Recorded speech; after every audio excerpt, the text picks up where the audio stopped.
बिस्मिल्लाहिर्रहमानिर्रहीम। अस्सलाम वालेकुम दोस्तों, मैं हूं वसीम अब्बास बुखारी और आप देख रहे हैं बुखारी इन्फो सेल। दोस्तों, आज हम आप लोगों के लिए बहुत शानदार रेसिपी लाए हैं कि ये एक मौसम की सौगात है। सरसों का साग बनाने की रेसिपी शेयर करने लगे हैं हम आपसे। यूँ समझें कि सरसों के साग को तड़का लगाने लगे हैं हम और मोहल्ले वालों को खुशबू से दीवाना करने लगे हैं। देखें, हमारे पास साग था 2 किलोग्राम, उसमें 1 किलो पालक और 1 पाव सब्ज़ मिर्च डाल के हमने उसको बॉयल कर लिया 2 घंटे तक बहुत अच्छे तरीके से। उसके बाद हमने उसको मैश कर लेना है मैशर की मदद से, या जूसर मशीन में डाल के जग में हाफ ग्राइंड कर लेंगे। और उसके बाद हमारे पास बिल्कुल सादे मसाला जात हैं।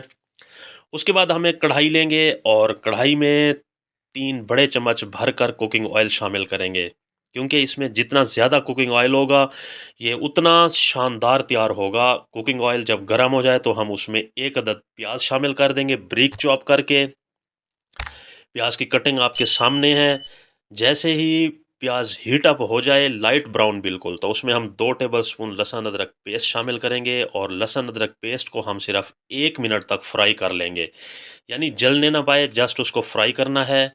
उसके बाद हमने 4 अदद सब्ज़ मिर्च चॉप करके वो ऐड कर देनी है और 1 मिनट तक हमने सब्ज़ मिर्च को फ्राई करना है। उसके बाद 2 अदद बिल्कुल लाल खूबसूरत टमाटर ब्रिक कट करके हमने वो ऐड कर देने हैं कढ़ाई में और 2 से 3 मिनट तक हमने इनको फ्राई कर लेना है कि हमारे जो टमाटर होंगे वो बिल्कुल सॉफ्ट हो जाएं, गल जाएं, यानी कि बिल्कुल।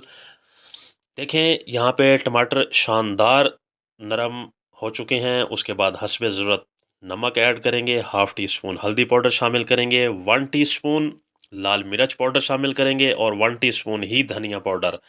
इसके अलावा मज़ीद कोई मसाला हम शामिल नहीं करेंगे। थोड़ा सा पानी ऐड करेंगे और उसके बाद हम इसकी 2 से 3 मिनट तक बहुत अच्छे से भुनाई कर लेंगे। याद रहे, हमने इसमें गरम मसाला या काली मिर्च ऐड नहीं करनी, क्योंकि फिर जो टेस्ट होगा, जो फ्लेवर होगा, वो खारा सा तैयार होगा, खाने का दिल नहीं करेगा। हमने बहुत शानदार मसाला तैयार करना है। उसके बाद हमने 1 कप दही शामिल करनी है। ये तकरीबन 100 ग्राम दही है, बलाई वाली, ताकि हमारा जो मसाला है बिल्कुल शानदार टेस्टी और स्मूथ तैयार हो। और उसके बाद हमने दही का पानी ड्राई कर लेना है, 3 से 4 मिनट इसको फ्राई करके कुक करके। जैसे ही पानी ड्राई हो, ऑयल बिल्कुल सेपरेट हो जाएगा। उसके बाद हम इसमें ऐड करेंगे साग। देखें, ये तकरीबन 1 प्लेट साग थी हमारे पास। हमने उसको कढ़ाई में ऐड कर देना है और मीडियम फ्लेम के ऊपर हमने इसको 5 से 7 मिनट तक बहुत अच्छे से भूनना है। इसकी हमने इस तरीके से पकाई करनी है कि इसकी यूँ समझे कि भुनाई करनी है, क्योंकि जब तक हम इसको 5 से 7 मिनट तक भूनेंगे नहीं, शानदार तैयार नहीं होगा। देखें, तकरीबन 5 मिनट हो चुके हैं, ऑयल सेपरेट होने लगा है, लेकिन मज़ीद 2 मिनट हमने इसकी भुनाई करनी है, क्योंकि हमने ऑयल को मज़ीद सेपरेट करना है। देखें, 2 मिनट मज़ीद हो गए हैं, साइडें चिपकने लग गई हैं। हमने इसको इतना भूना है, बहुत मज़ेदार खुशबू आ रही है कि यकीन से बस दिल करता है जल्दी से इसको हम खाना स्टार्ट करें। उसके बाद हमने फ्लेवरिंग के साथ साथ खूबसूरती के लिए धनिया के पत्ते शामिल किए हैं और उनको हमने मिक्सअप कर देना है।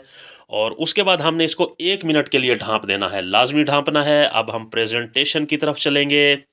हमारे पास पराठा है, आप चपाती लें, पराठा लें, या जो आप खाना चाहें, और उसके ऊपर हम सजाएंगे मौसम की सौगात सरसों का साग। देखें किस कदर मेरे अल्लाह ताला की शान, जिसने हमें खाने में बेशुमार नेमतें दी। और साथ में हमने उसके ऊपर ऐड किया 2 चम्मच आप बटर लें या देसी घी लें, उसको ज़रा गरम कर लें, वो उसके ऊपर सजाएं और उसके बाद उसको आप खाएं, अपने दोस्तों साथियों को पेश करें। इंशाल्लाह जो भी एक मरतबा ऐसा तैयार शुदा सरसों का साग खाएगा तो बस आपका फिर दीवाना हो जाएगा। और आखिर में दोस्तों गुजारिश करता चलूँ, अगर आपने अभी तक हमारा चैनल सब्सक्राइब नहीं किया तो आप हमारा चैनल सब्सक्राइब करें, क्योंकि ये एक इनाम होता है। अल्लाह हाफिज़।